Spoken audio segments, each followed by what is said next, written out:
ทงนาบ้านน้องไฮพี่น้องเนาะเถียงเขาเนาะนี่เพราะไก่ตอนเขาใหญ่ที่พี่น้องเนาะสองเถียงนี่สินอนอยู่นี่เขาสิลัดไปบ้านกีบมาได้เนาะกีบมาหน่อยแล้วก็ออกไปพูดแหละพูดมักหยอกบางอย่างเนาะเลยมาถ่ายบรรยากาศเขาก็มีแผงโซลาร์เซลล์ผมเลยพี่น้องเนาะ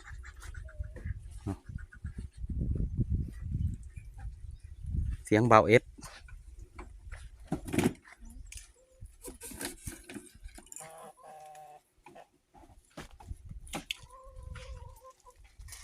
5,000 กีบเนาะเอสอีกห้องเฮียนบ่ไปสบายดีมื้อนี้เฮาก็สิลัดไปทางบ้านกีบมาน้อยแล้วก็ลัดลงใส่บ้านโนนหังตะลุนโนนหังแล้วก็ใส่พวกบางอย่างเนาะแต่ว่าเฮาลัดตอนนี้เฮาอยู่ที่ทงนาหนองไห้เนาะออกจากเที่ยงบ้านหนองไห้แล้วเฮาก็สิข้ามห้องนี้เนาะข้ามห้วยห้องนี้เลยเพื่อไปลัดใส่บ้านโนนหังเนาะแล้วก็บ้านกีบมาน้อยเนาะห้องนี้ยามฝนก็จะไปบ่ได้เนาะเป็นห้องห้วยน้อย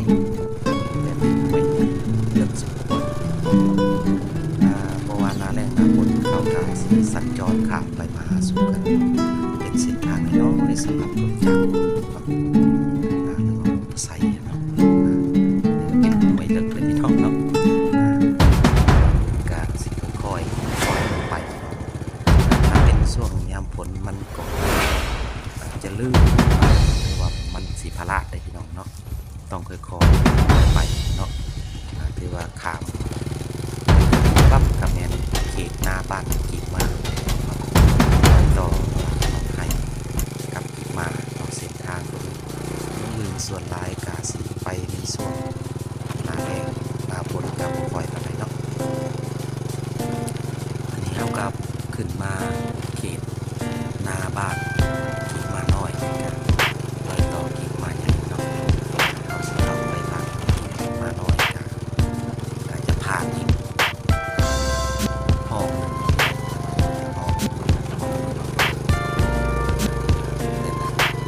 เขาก็สัญจรไปมาเนาะเป็นเส้นทางตัดเนาะข้ามไปให้นาบ้านมาน้อยเนาะแล้วบ้านตรงนั้นทางเนาะเห็นมันก็เป็นเทียงที่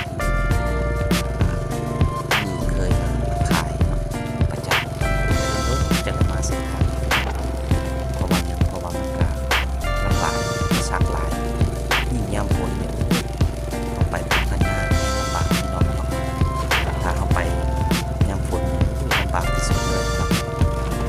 มีการก้าวเข้าสู่บ้านกีบมาหน่อยเนี่ยเนาะเขตนี้เขากาสีปลูกมันเนี่ยครับพี่น้องบางครอบครัวเขากับปลูกยางเนาะก็คือกันกับบ้านตัวไปเนาะแต่ว่าเขตนี้พิเศษบนว่ามันเป็นป่าดงใหญ่ตะกี้เนาะเดี๋ยวนี้มันก็สับสาวเป็นไหหน้าบางบอนก็เป็นสวนยางบางบอนก็ปลูกมันเนาะพี่น้องดึกแถวๆนี้มันก็จะมีสวนยางด้านซ้ายมือเนาะด้านบนก็สิมันส่วนหลายเนาะมาให้เห็นบรรยากาศในการเดินทางของเนาะว่าย่ำฝนเขตจะเมินแห้งหลายเนาะพลาดได้พี่น้องต้องปล่อยไปเขาเบิ่งในคลิปนี่คือว่าไว้มันจริงมันค่อยๆไปอยู่แล้วเนาะช่วงนี้มันก็สิไข่เด็กนั่นแหละเนาะจะบ่มีที่ตกนี่คือเอาสีข้ามเมืองตัวนี้เนาะถ้าย่ำฝนมันสิเป็นน้ำมาได้แถวนี้เนาะเป็นน้ำเขตนี้เนาะนี่เนาะมันจะเป็นน้ำเข้าสู่โนนตัวนี้เนี่ยก็สิเข้าสู่บ้านกีบมาน้อยบ้านกีบมาน้อยก็สิบ่หลายหลังคาประมาณ30เนาะประมาณนั้นเนาะข้าวๆประมาณ30หลังคาเรือน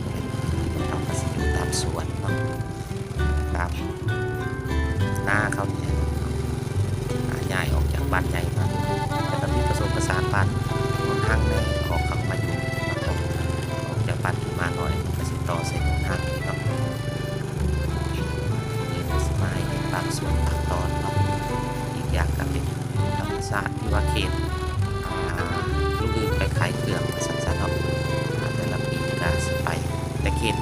อยได้มาปานใด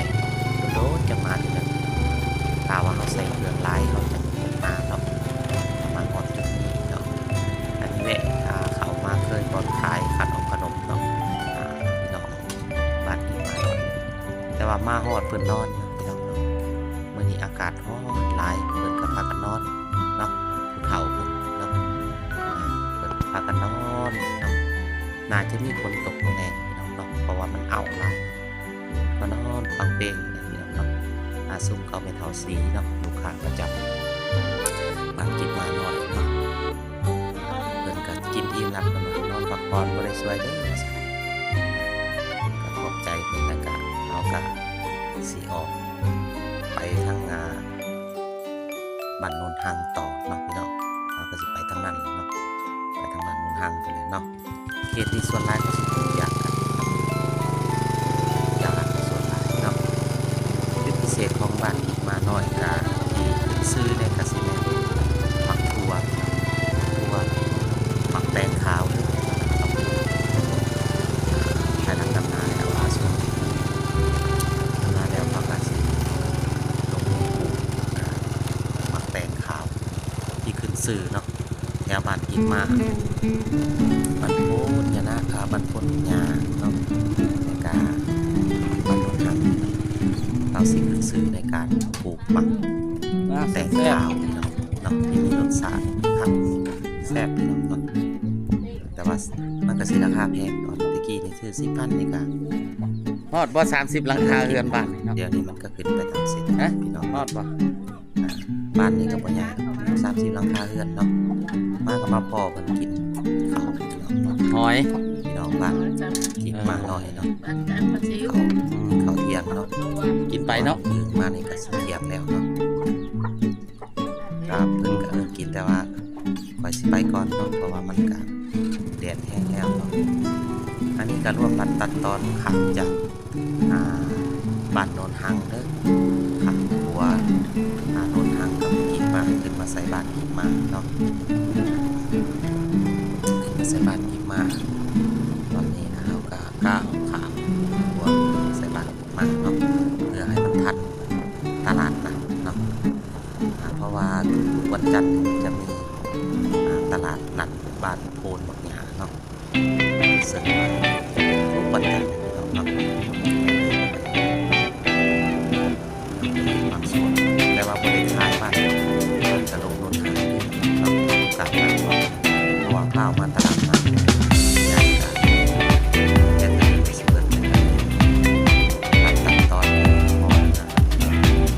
แต่แค่พอที่นั่นเนาะที่บ้านพอจะบ้านทางเนาะของบ้านสิขายพักกันต่อ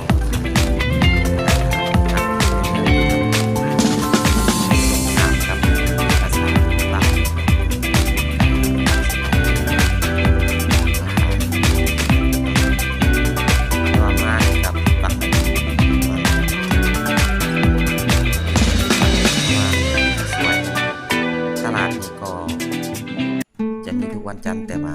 มันกะสีเป็นตั้งแต่9 โมงเขาเปิดเนาะ9 โมง10 โมง11 12 โมงนี่แหละตอนนี้ก็คนเมื่อเบิดเนาะเหลือแต่แม่ค้าอยู่ทางในเมืองเพิ่นกำลังเกี่ยมสิเมื่อกันเนาะกะเสียใจอยู่แต่ว่ามาบ่ทันพี่น้องเนาะแต่ทันแต่แม่ค้าเนาะก็เลยมาให้พี่น้องเห็นเนาะเดินตลาดนัดบ้านโพนบักหญ้าเด้อพี่น้องพรแข่งสวรรค์เขตเนาะกสิมีบรรยากาศแต่ว่ามันเขตเพราะท่านในเขาในบ้านเนาะอยู่ในเขตตลาดเราซื้อนี่เฮาก็สิออกเมืองเนาะเพราะว่าเข้าเมืองไปแล้วแต่ตลาดนัดบ้านนี้เฮาก็สิออกไปเพื่อน้องบ่ทองบ่สู่ทางเลขเก่านะขากลับเนาะนี่ก็เป็นบรรยากาศที่ว่า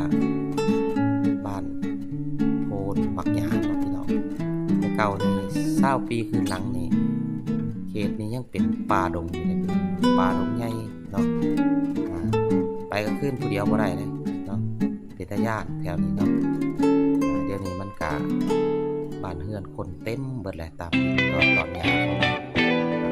เขาก็ย้ายจากบ้านใหญ่แน่ออกมาอยู่นี่แล้วก็น้องบัวทองแน่ก็มาอยู่นี่เนาะบ้านเมืองมีการขยายตัวเป็นทางนะครับเราเป็นทางรถไฟขามาซึ่งเป็นปีเราคือเลยมาซึ่งแต่ว่าเรียนเป็นบ้านไปก็คือเลี้ยวบ่ได้เรายากเราแต่ละนี่ผมว่าอยากการขยายตัวไปทางสะดวกสบายเป็นทางกับไทยเราสิออกไปนอกห้อง